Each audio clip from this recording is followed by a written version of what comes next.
Toronto now has more unemployed people than the entirety of Quebec. There are more unemployed people in Toronto than the entire population of Buffalo, and for that matter, Windsor as well. Over 317,000 people who live in the Greater Toronto Area are now unemployed. Now, that is the highest spike of unemployment that Toronto has seen in at least the last 20 years, excluding the pandemic. But when you factor in just how fast Toronto's population has risen over the past 20 years, what we're looking at is a complete and total disaster. So knowing all of that, what could possibly go wrong with bringing in millions of people every single year, who, by the way, mostly end up living in Toronto through Justin Trudeau's open borders mass immigration agenda? Homelessness continues to rise. Food insecurity also continues to rise, along with basically every other bad news metric in this country. So the question then becomes, when is our government going to put the needs of Canadians first and actually help us, instead of continuing to bring in millions of people every single year? But don't forget, because according to Justin Trudeau and his Liberal government, we have a major labor shortage in this country that needs to be filled by bringing in millions of people every single year. Now, for whatever reason, those jobs aren't being filled by the 317,000 unemployed Torontonians, but maybe if we just bring in 500,000 people from India or China, maybe they will find their jobs. I think it goes without mentioning that unemployment is not just rising in Toronto alone, it is of course rising all across the country. But before we get into the show, be sure to drop a like on this video, help us out by subscribing to the True North YouTube channel, and the comment question for the episode is this: is it time to shut down Canada's borders and put the needs of Canadians first? Let me know your answer in the comments below, and let's get into it. Toronto unemployment rate hits 317,000. That was the headline coming out of Statistics Canada data just last week. Unemployment has continued to rise across the country, but no more so than in Toronto, a city that represents 1/3 of the increase in unemployment in the month of May. Over just the past year, over 88,000 people in Toronto became unemployed. Toronto's unemployment rate is now 7.9%.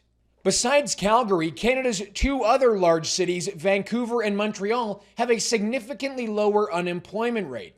Calgary, which I did not realize, has an over 8% unemployment rate. And actually, the situation is just as bad in southern Ontario cities. Windsor, St. Catharines, and Hamilton all have an unemployment rate above 7%. Windsor is at 8.5%. Now, it may sound crazy to blame this entirely on immigration, but frankly, I don't care because we have the numbers here to prove it. Over the past year, Toronto's working age population increased by over 273,000. So that's the working age population, driven almost entirely by mass immigration. Across the country, Canada's working age population has been rising by 81,000 per month. Okay, think about that. 81,000 people per month who are 15 and older are entering the Canadian labor force. Now, according to Statistics Canada, in order to have zero impact on the unemployment rate in our country, the country would have to be creating 50,000 jobs per month. And last year, Canada was not creating 50,000 jobs on average per month, and we are below that average this year. So something just isn't quite right here. Because for years now, we have been told by the federal government and by immigration ministers that there is a crucial labor shortage that needs to be filled by immigration. We've been told the same thing by corporate lobbyists like the Century Initiative and other business lobbying organizations, that Canadians just don't want to work low-skilled jobs. We're lazy. We're not willing to get our hands dirty, and that's why we need to keep increasing our population. But we have the data in front of us. It shows that none of this is working. There aren't enough homes in this country, and there aren't enough jobs. So what is going to happen to us? What's going to happen to Canadians? We've been sold out.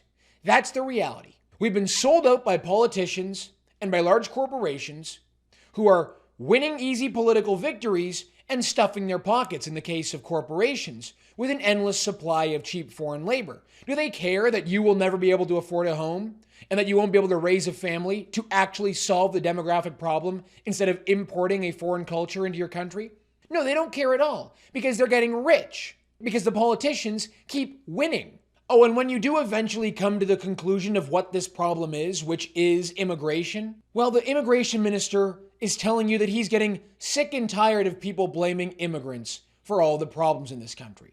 I don't think Canadians are necessarily blaming immigrants. I certainly know that they are blaming you, Mark Miller and Justin Trudeau. You're the ones that brought them here in the first place. And their presence, due to your decision-making, has triggered all of these issues. It is really quite unbelievable that the Canadian government expects none of us to recognize what's actually going on.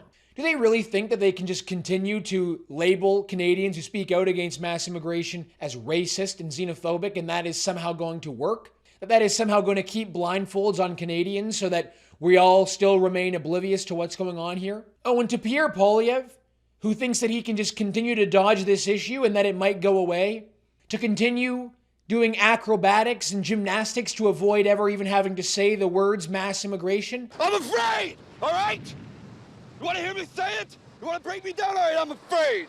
I'm afraid too. That time is coming to an end very quickly. The Conservative Party, when they eventually get into power, will have to address this issue head on and do the hard work of saying no more to people entering this country until Canadians are taken care of first. And if they don't, well, it's not going to go well for them. Just look at what's going on in the UK right now. The time is now to address this issue. Either do it or get out of the way and let someone who isn't afraid, who isn't scared of being called names by their political opposition in the media, to do the job. Because I don't know about you, but the idea of voting in a new government led by someone who is too scared to even say the words mass immigration, too scared to tackle the issue of the day in this country because he doesn't want to be called racist, doesn't exactly fill me with excitement and passion. Regardless of whatever happens in the future in this country, regardless of how any government decides to tackle mass immigration in this country, having 317,000 unemployed people in Toronto, the country's economic engine, the place that people have always come to find work, is not a good sign for a government already on the ropes. All right, everyone, that's going to do it for us today on the show. Thank you so much for tuning in. My name is Harrison Faulkner, and this is Ratio.